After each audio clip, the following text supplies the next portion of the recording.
उपस्थित गर्दै हुनुहुन्छ।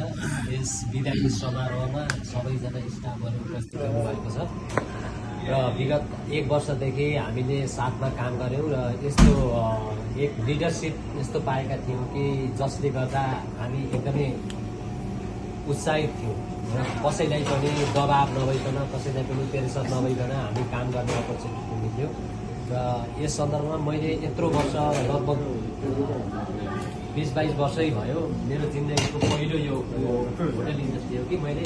एकदम आनन्दले काम गरेँ सबै टिमका साथ र हाम्रो त्यसमा किन भन्दाखेरि त्यो लिडरसिप राम्रो हुनुपर्ने रहेछ।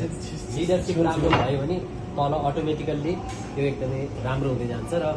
आगामी दिनमा पनि अब सेफले अझै राम्रो गर्नु नै छ र हाम्रो स्टाफलाई पनि सहयोग गर्नु छ। विगत लामो समयदेखि यति राम्रो तरिकाले काम गर्दा पनि नछुट्ने अवस्था हुँदाहुँदै पनि अब के गर्ने बाध्यता र परिस्थितिले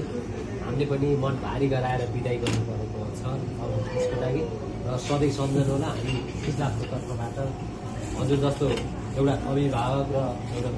लिडरसिप पाउन अलिकति गाह्रो छ होइन। त्यही पनि